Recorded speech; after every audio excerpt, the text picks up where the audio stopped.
let's roll. I'm so fucked for this.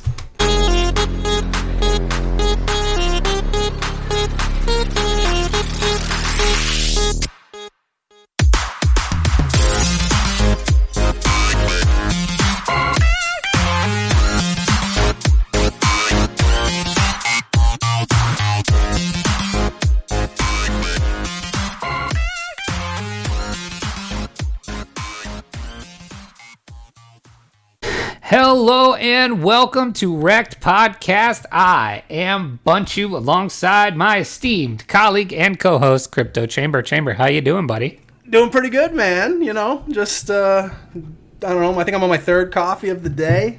Oh, I got my wife bringing me a coffee home. So that is nice. And where is that coming from? Is that coming from Dunkin? Is that coming from Starbucks? Where is that? America runs on Dunkin, and so does Bunchu. I love it. I don't think I've ever had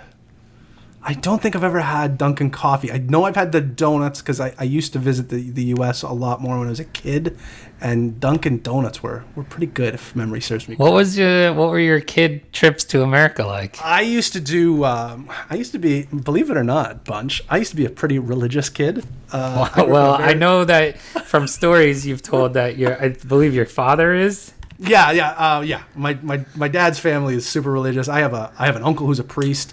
And I used to do summer, Christian Bible camp stuff, down in like the Boston area, like Boston, New York area. So I want to say maybe like 4 or 5 times, in my youth, I'd spend 2 months down in your neck of the woods. But yeah, we'd spend time in like Connecticut, Boston, and New York City. And going to these things, and I remember I think it was in Connecticut getting like Dunkin' Donuts, and I was like, these are quite tasty. But yeah, that's the first time I actually saw a naked chick. Actually, was one of these Christian camps. Highly recommend. Okay, wait a second. Now go. How does this work? What are we talking here? Like, is this like one time a band camp thing with Christian Bible school? Yeah, it was honestly, man. I got the most life experience at some of these freaking Christian camps, man. I smoked my first cigarette at Christian camp. Saw my first vagina at Christian camp. Oh my God. What is happening right now? It was a good time. I highly recommend. It's just, I think they put all the bad kids at Christian camp thinking they're going to be good, and it was great. I had a great time. I just remember playing tons of basketball, getting Domino's pizza, which we didn't have in Canada at the time. So we get Domino's all the time, play basketball, smoke cigarettes and look at chicks. It was a good time. Wow. Highly recommend.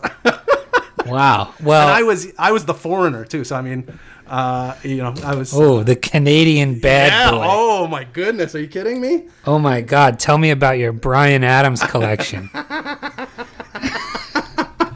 Yeah, so it was a good time. It was a good time. But yes, I remember. I have fond memories of Dunkin' Donuts. Yeah, I mean, especially if you were in Boston and New England, like that's what New England does is Dunkin' Donuts. Yeah, I think I remember specifically. I don't know if they. Except, however, now I mean, just so you're up to date with the times, I think they are officially just Dunkin' now. Oh, they're not Dunkin' Donuts anymore. I believe that has happened in the last couple of years. I correct. Anybody out there can correct me if I'm wrong. However, I believe they have switched now to just Dunkin' because they offer a variety of foods now, and obviously they're very well known for their coffee. It's not great coffee. It's just I was too young, I think, for coffee. Not young enough for cigarettes and ladies, but too young for coffee. Funny how that works, huh? It sure is. Well, this has taken an unexpected turn. I'm very pleased at the start of this podcast episode, but we're doing it here. Well, here we are. It is a Tuesday morning, and we are experiencing some good crypto action and crypto news. Is it alt season? Honestly, everybody's been talking about it like it is, but my alts are not performing well. So I must have all the alts that haven't alt season. Yeah, I have alts. Because everybody's talking like they're making money hand over fist, but I'm not seeing it here on my end. I don't really see it just from like what's going on the top 15 scale here. So Bitcoin at the time of recording, $9,708, up 1.7% on the week. Ethereum 243, up 2% on the week. Tether up a whopping 0.07%. XRP down 0.5%. Bitcoin Cash up 0.6%. Bitcoin SV down 3.2%. So like, you know, nothing crazy. Nothing's crazy, right? Cardano up 7%. Crypto.com, so CRO up 27%. Okay. 23%. Tron up 8%. So like a couple of these, but again, that's only the top 15. I'm sure some are going. Yeah, maybe some deeper ones have some bigger gains on it. Some deep cuts, you know? Yeah. But I hear you. I'm not seeing any of it, though. I'm not seeing any of it. So hopefully they'll cycle into my my holding so I can dump on some people. But that's, well, you let me know when alt season happens, because I, again, as is ritual here, am holding 0 alts.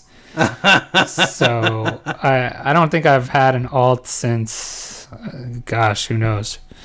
I would say the alt season of 3 weeks ago, I made way more money. You know, when we were talking alts a couple of weeks back, but yeah, this alt season I haven't made much. These aren't even seasons; they're like mini bursts. Yeah, exactly. No, I think it's just cycling through. I think Bitcoin alt weekend. Yeah, no, I think that's what happens, right? You get these days where alts are going, and then Bitcoin will make a move one way or the other, and that completely shuts down alts for a week or two, and then alts start to pick up again, and then as long as Bitcoin doesn't, you know, either have a huge green candle or a huge red candle, alts should perform okay. But if either of those things happen, it's never good for alts. Well, yeah, again, but it doesn't faze me. So I hope your alts prosper. I hope all of your alts out there prosper.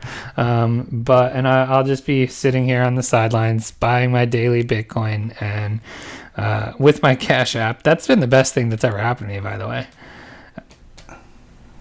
I bet it has. The Cash App daily buys. Yeah, I've been seeing a lot of Canadians asking for that option here. We can't get the daily buys here in Canada, so. Do you have Cash App up there?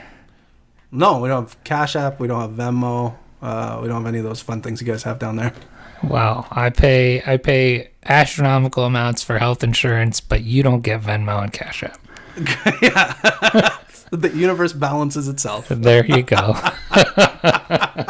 And here we are. So let's get right into it. Let's get to the news.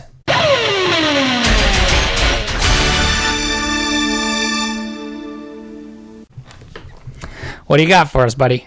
I want you to start us off with the one of the day, I think. I think there's a clear news story of the day. Is there a clear news story of the day? I think so. I think it's the one I asked you for. Oh, it's the one? Okay. All right. I got this. This is what Twitter was a buzz about yesterday. I didn't even see this yesterday. I've been off Twitter. Not off Twitter, but I haven't been spending as much time on Twitter, so I'm not catching all of the tomfoolery and the Look at you. That happen. Are you curbing your Twitter addiction? Not curbing, not purposely. It's sometimes you just don't have enough time in the day to spend on Twitter. So, but yeah, I think so. If this is what we're talking about, this is what was talked about a lot on Twitter yesterday. Privacy-focused browser Brave was found to autocomplete several website and keywords in the address bar with an affiliate code. Shortly after a user published his findings, Brave CEO and co-founder Brendan Eich addressed the incident and called it, quote, a mistake we are correcting. Eich said that while Brave is a Binance affiliate, the browser's auto-completing feature would not be added should not have added any new affiliate codes. Quote, the autocomplete default was inspired by search query client ID attribution that all browsers do. But unlike keyword queries, a typed-in URL should go to a domain name without any additions. Ike wrote in this thread, sorry for this mistake. We are clearly not perfect, but we will correct the course quickly, he added. Brave's GitHub repositories show the browser also does the same thing for websites owned by Ledger, Trezor, and Coinbase. Ike responded to this by saying Brave would remove all affiliate code autocomplete defaults. Ike did not specify when an update would be released, and Brave didn't immediately respond for comment. The open source web browser was launched in 2016 with aim of protecting users' privacy by blocking ads and website trackers. In June, the firm announced that it has over 15 million monthly active users, adding 1.5 million in April and May of 2020. In March, Brave partnered with crypto exchange Binance to enable users to trade cryptocurrencies on its new tab page. The partnership gave users the ability to trade cryptocurrencies, view their balance, and get deposit addresses. Yeah, right? I did not know about this at all. So I'm telling you, it's crazy. Like that, it was the big story yesterday. Apparently, rightfully so. It seems, I don't know, just reading this article, the fact that they had multiple... yeah, it's bullshit. It's shady as hell. Yeah, and they had, what did I say? Trezor, Ledger, Coinbase, and Binance? Yeah. Affiliate links? Come on. That's not a mistake. No, it is absolutely not a mistake. It is not a mistake at all. And they are, playing it off as a mistake. First of all, that's not something you can really just whoops, right? Like you have to, has to be intent, that's intent to do that. Intent to distribute. Correct. Intent to distribute ref links. I feel like if you were going to secretly run any scam, this would be it. Ooh. Absolutely. And they got caught. Yeah, but like you're a ref link animal. Oh, like me specifically. Yeah, you. I'm talking about. Yeah. No, I actually gave him the idea for this. So no, that's it's super shady, and that I mean, just based on what I'm seeing here is not an accident. But I might be wrong. I don't know. No, it's bull. Like I think it's a big deal. I think the funniest thing I saw on Twitter yesterday was that people were making the memes about the South Park episode with BP. Have you seen that? I don't watch enough South Park. Well, the whole BP oil thing. Yeah, the BP oil thing a few years back. South Park's did an episode on that. And like the whole episode was about how BP would keep coming on and apologizing, but like not really mean it. It's like just do these whole big dialogues. Yeah, and that sounds right. I'm sorry. Exactly what BP We're did. Sorry. And like they keep doing what they're doing. So like, that screamed that to me. So I don't know. I think this is kind of a big deal, especially since, Brave is... Do we know what happened to the price? Of BAT? I don't. I bet you was negatively affected. I don't know. Let's find out. I just looked up the BAT token price against USD, and it's actually up 3.5%. I love it. Fucking this is crypto. I mean, it's doing exactly what so here you go. 1 hour up 0.7%, 24 hours 3.5%, 7 days 14.1%, 14 days 25.3%, 30 days 18.2% up. But for the year, you're down 23%. So that Jeez. yeah, the scam was built in. Apparently, the scam was priced in. Scam was priced in. That's it. So I guess it's not going to have a very big impact on the price, but still a pretty shady business practice. Yeah. If you ask. Well, and that was always kind of seen as the. I always felt BAT was like, oh, this is our crown jewel of crypto. You know what I mean? Like they're creating a product. Right. It's meant for us. It works. You can actually use it. It's I don't know. That's too bad. It's unfortunate. No, I agree. It's like Tom Hanks, having basically running a dog fight in his backyard. You know what I mean? Like that can't be right. man. All right, so here's another one that I feel like hits home to you just because of how you've gotten into crypto originally. The SEC targets crypto multi-level marketing scheme in new lawsuit. You were a BitConnect guy back in the day. The U.S. Security. I'm an MLM guy. Yeah, the U.S. Security and Exchange Commission said Friday that it filed charges last month against 3 individuals who allegedly were involved in a cryptocurrency investment scheme. The complaint, filed under seal on May 7th, targets Modern Money Team, MMT, which it describes as a multi-level marketing business that defrauded investors of more than $12 million. Is that Nye's company? What was his? I don't know. Money Management Miracle? I don't know. Yeah, Money Manifestation Miracle. MMT described itself as a trading community on its official website, offering products related to binary options, Forex, and crypto. As the agency's press statements notes, the SEC's complaint, unsealed today in federal court in Salt Lake City, alleges that beginning in at least July 2017, Putnam, I guess is the guy, operated a multi-level marketing business known as the Modern Money Team and sold interests in a perpetuated cryptocurrency mining operation. Oh, so they're cloud miner guys. Along with Daniel Putnam, Jean-Paul Ramirez Rico, and Angel Rodriguez, the 2 business entities, MMT Distribution and R&D Global, are named in the complaint. Another one bites the dust. We're all about our scams going on today.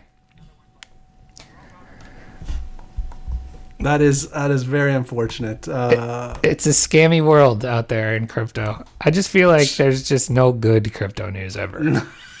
There really isn't. I think you got one for us though. I have one. I don't know if this is good crypto news. This one makes me the happiest.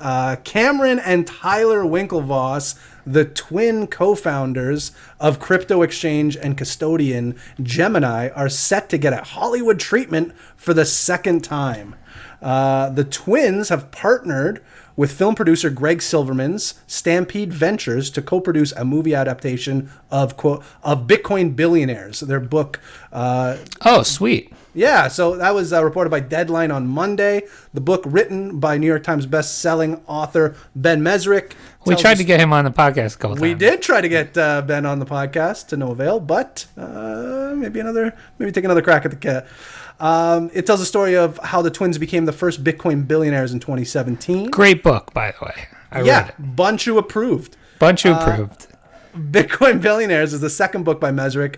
It was written about the Winklevoss twins. His first book, The Accidental Billionaires, chronicled the story of brothers' legal battles with Mark Zuckerberg and Facebook, and was later adapted into the Oscar-winning film The Social Network. So I wonder if this will...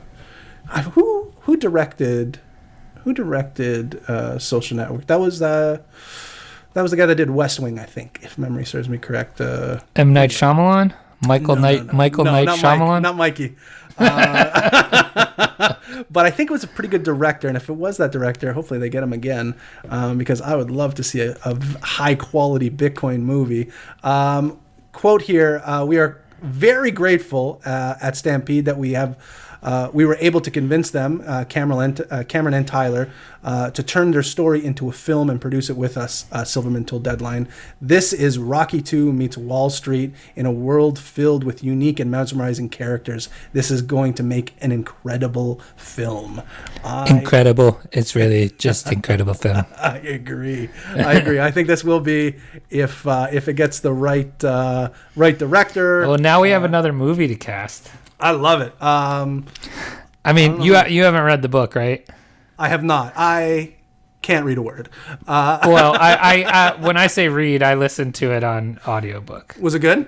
Oh, it was great. But from a casting standpoint, there's a lot of great crypto characters in here, like Charlie Shrem, Roger Ver, all this kind of stuff.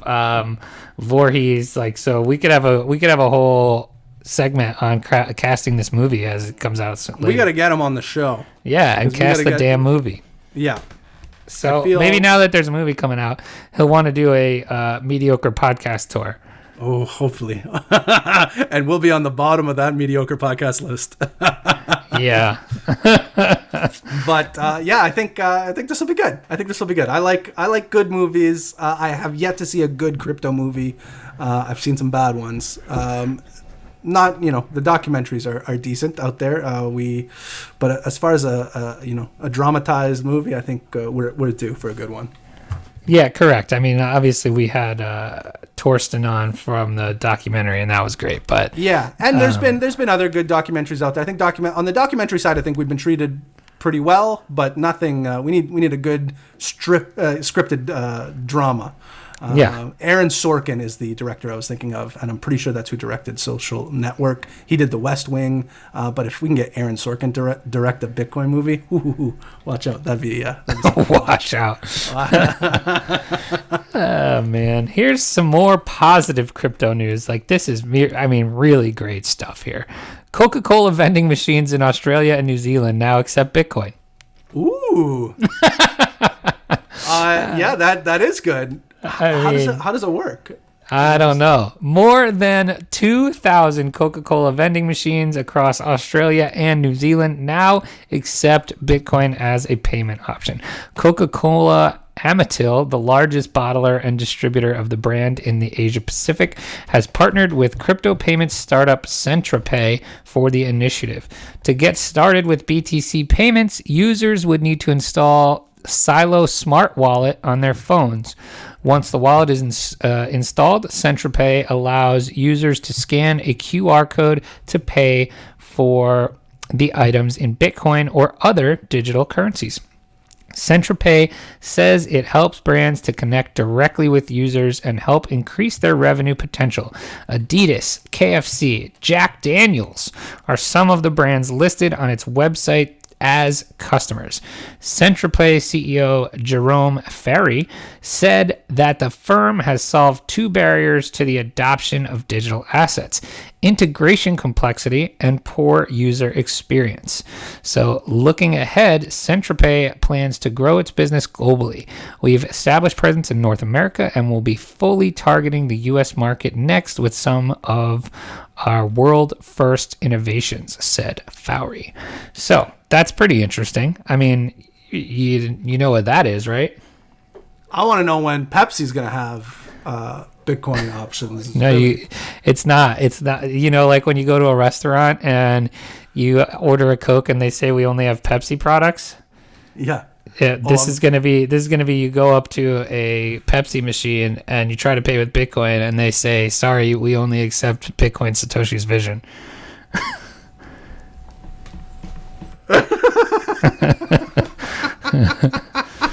That's what's gonna happen. We're Bitcoin SB vending machines here. Are you a Coca-Cola guy or a Pepsi guy? I think I'm a Coca-Cola guy.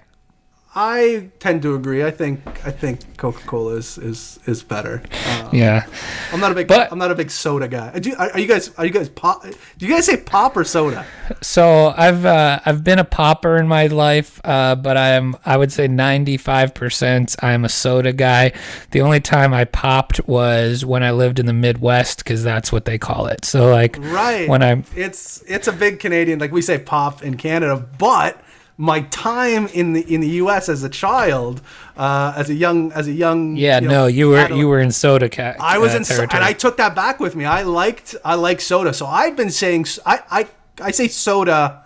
I would say probably more times than not, and I get the stink eye from all the Canucks up here.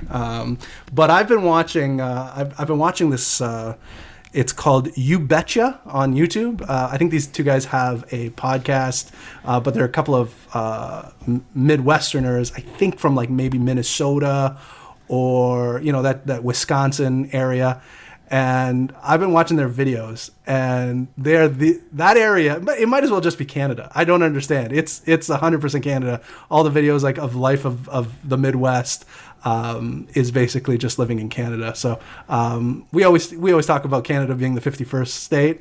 I think we can take a couple of your states and maybe add some provinces, maybe the province of Wisconsin or the province of Minnesota. I like that. I like that idea. Yeah. Yeah. So I think they're more Canadian than we are American. So I think we should take a couple of yours. We might annex a couple of your states. So just let you know ahead of time. That's funny. I like that idea. But this is a step towards mass adoption. Oh, for sure. Vending machines? That's mass adoption right there. Yeah, I mean, of course, you have to download a wallet and use a QR code, which 95% of the people can't do. But that, it's a step. I mean, you're so right. I mean, I couldn't even explain a QR code properly. Oh man, I don't know. You point your camera at it. I don't know what happens. I don't know. And this weird black and white checkerboard comes up and it just knows, man. It just knows. Just sees it. I'm not sure exactly how that works. Anyway, that's going to do it for the news. Do we have anything else today, or are we just short and sweet and to the point? We might have a short and sweet one today. It's a beautiful day. What is it, June 9th? Get outside, enjoy the weather. Crack open a cold lager of some sort, or a Dunkin, iced coffee, and just go loot a Raymore and Flanagan. Absolutely, get yourself a nice sectional, leather appointed. Maybe a Bob's Furniture. Just do you. Get out there. Get out there, steal some shoes. Treat yourself. But yeah. I do have a couple of recommendations. Speaking of I can't believe we haven't talked about this one yet, because I have a feeling one is coming that I know of. No, I don't think what I'm about to talk about. I don't think, but you can. It'll give you an opportunity. Okay, well, go ahead. So I've been seeing these commercials on YouTube and online for this new Amazon show called Upload. I watched it. It was great. Okay. I don't know. Maybe I'm missing. I thought it was going to be great. And I watched, half of the first episode and turned it off. I'm like, really?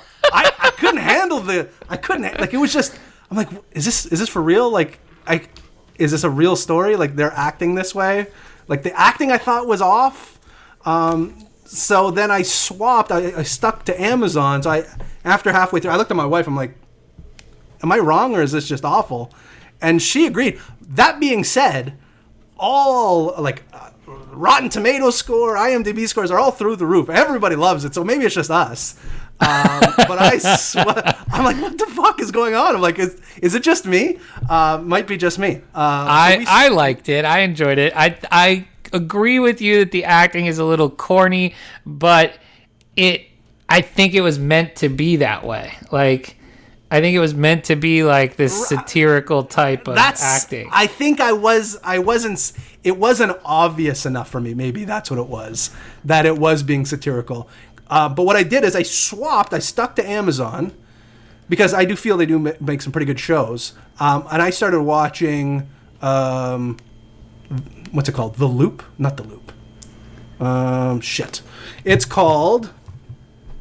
Chambers can't even remember his Can't remember what it's called. 1 second, I'll get it right now. It was quite good. So basically what it is, it's this town in Illinois. I can't believe you don't know the name of it. It's a long name. 1 second, I'll get it for you. But essentially, it's this town in Illinois where they're working underground. And Tales from the Loop. It's called Tales from the Loop. And it's kind of like a sci-fi... I don't know. It's hard to explain. Like Lost meets Black Mirror, maybe. Okay, I can get with that. I need a new show. Every episode you meet a new character that lives in this town. And so what is it called?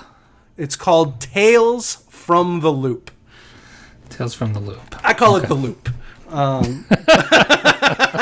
It's called The Loop.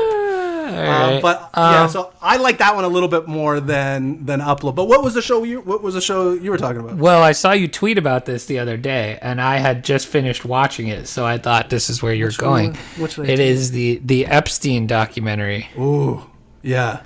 How about that? It was good. It was good. Like, I know the Epstein didn't kill himself thing is a meme, and it like. No, but he definitely didn't kill himself, right? Like, I mean. Well, yeah, but that isn't the point, really. Like, no. You realize how big of a fucking monster this guy was, and I feel like most people don't really understand that because of the whole Epstein didn't kill himself meme. You don't realize, right, how fucking terrible this guy was. And it was, I mean, it's crazy. I mean, I will say he was terrible, but the biggest takeaway for me was how rich he was. I'm like, oh shit, I didn't know he was that rich.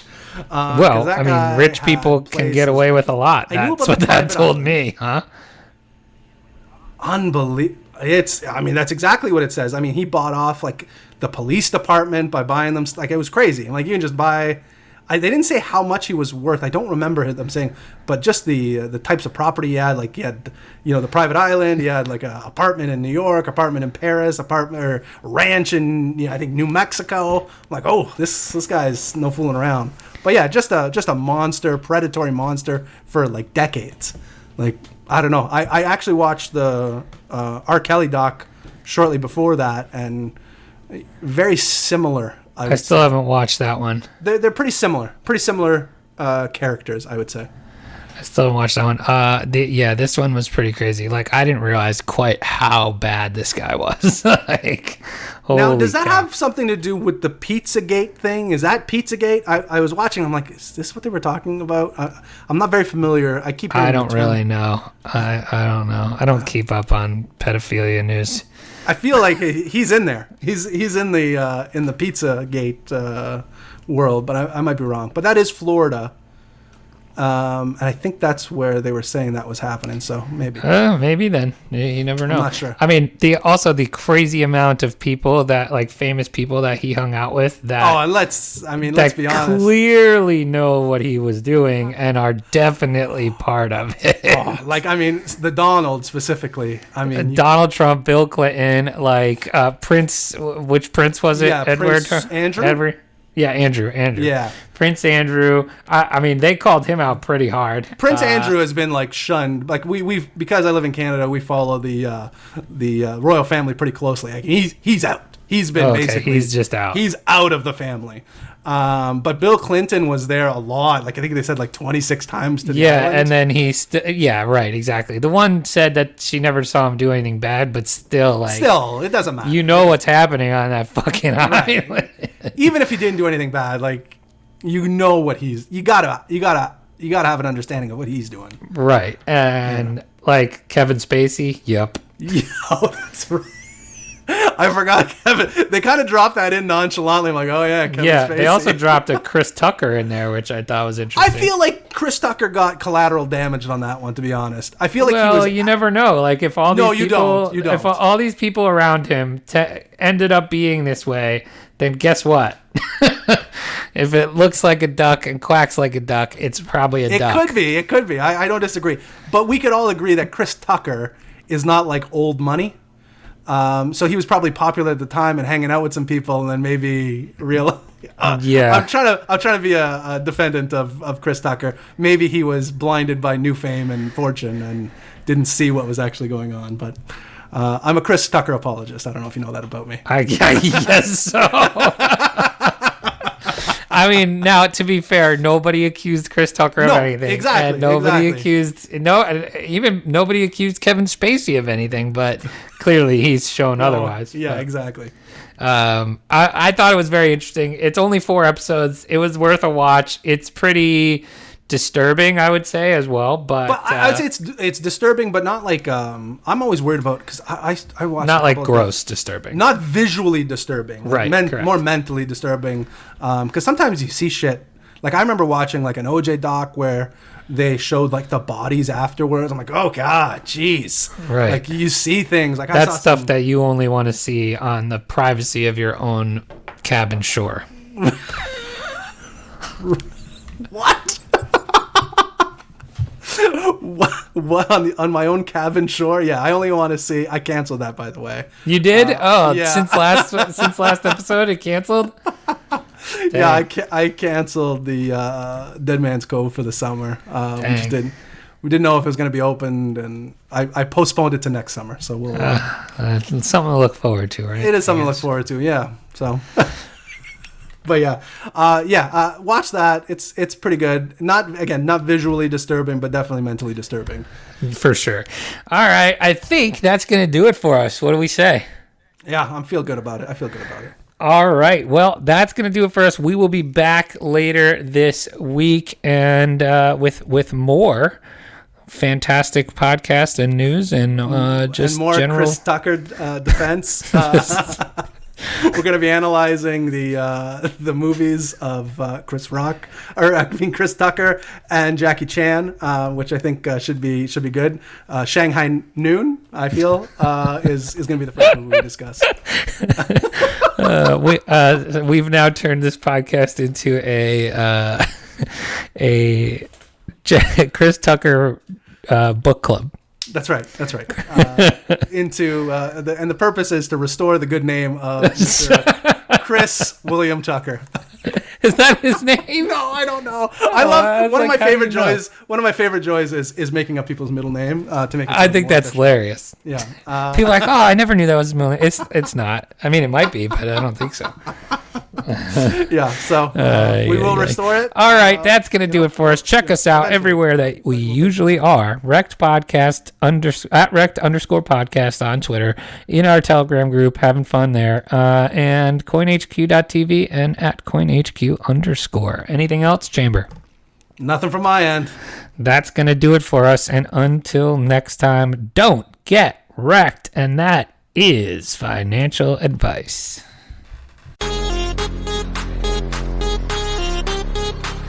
Hey everybody, thanks for listening. You can help support us by giving us a 5-star review on Apple Podcasts and become a REKT patron by signing up for a monthly tier on patreon.com. That's patreon.com/REKT podcast. Don't get wrecked.